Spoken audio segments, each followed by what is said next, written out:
वारिस साहब, बहुत सारे सवाल उन्होंने आपके लिए छोड़े हैं शहजाद जी ने, मैं सवाल लूंगी लेकिन पसमानदा का सवाल का जवाब नहीं देते।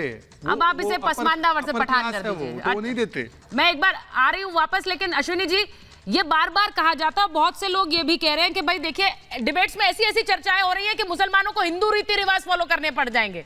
ये भी चर्चाएं हो गई हैं, सोचिए यूनिफॉर्म सिविल कोड को लेकर। अब इससे ज्यादा मैं क्या कहूं कि इसको लेकर बहुत ज्यादा भ्रम फैलाया जा रहा है, उसे क्लियर करना जरूरी है। देखिए सुचित्रा जी, ये यूनिफॉर्म ड्रेस कोड नहीं है, यूनिफॉर्म रिलीजियस कोड नहीं है, यूनिफॉर्म टैक्स कोड नहीं है, इसलिए ये सिंपल यूनिफॉर्म सिविल कोड है।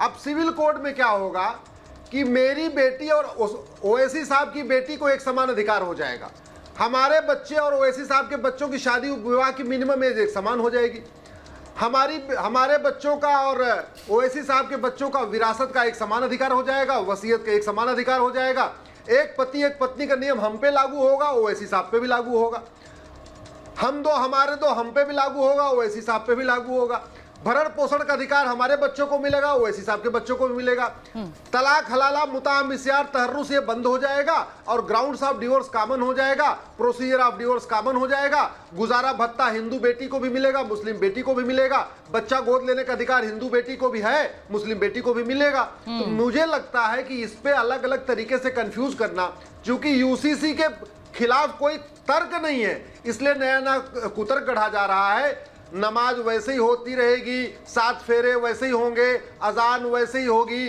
चर्च की प्रेयर वैसे ही होगी, जो 5 टेनेट्स ऑफ इस्लाम है वो चलते रहेंगे, जो 5 टेनेट्स ऑफ क्रिश्चियनिटी है वो चलती रहेगी, जो 5 टेनेट्स ऑफ हिंदुज्म है वो चलता रहेगा, जो पारसियों के 5 टेनेट्स हैं वो एज इट इज रहेंगे, उसमें कोई इंटरफेयर नहीं होगा। ये तो कुतर्क गढ़ा जा रहा है रोकने के लिए। अब बताइए भाई, उन्होंने सारी चीजों को समझा दिया है। भाटी साहब बोलना चाह रहे हैं, वारिस साहब बहुत सारे सवाल पूछे गए, भाटी जी मैं आ रही हूँ, एक बार बहुत सारे सवाल पूछे गए, क्योंकि वारिस साहब आप उसको इस तरह से ले रहे हैं और क्योंकि आप नेता हैं भाई, आपको सुनते हैं लोग, आप अगर ये कहेंगे कि देखिए ये आने से सब कुछ खराब हो जाएगा तो लोग आपको बिलीव करेंगे, लेकिन क्या वाकई हो रहा है? अभी अश्विनी जी ने समझा दिया कि नुकसान नहीं है इससे कोई। हाँ देखिए बिल्कुल खराब हो रहा है। कैसे हो रहा है? देखिए हमारे देश के अंदर डॉक्टर बाबा साहेब आम्बेडकर का दिया हुआ संविधान है, जो इतने वर्षों से है, उसके अंदर जो कानून है, राइट्स है, वो सबका पालन हम कर रहे हैं। तो कहता है उसी संविधान के अंदर आर्टिकल 26 है, 15 है, 25 है, 24 है, जो अनफेटर्ड राइट की बात करता है, प्लुरलिज्म और डिवर्सिटी।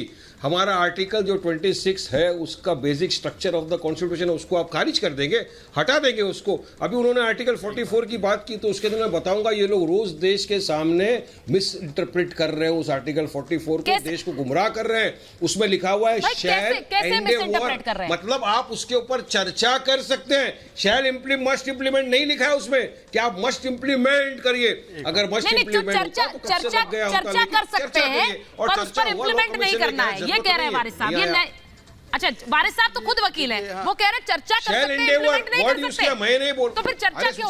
मैं नहीं बोल रहा हूँ, हाँ। एक बात संविधान बोल रहा है, संविधान बोल रहा है, आर्टिकल 44।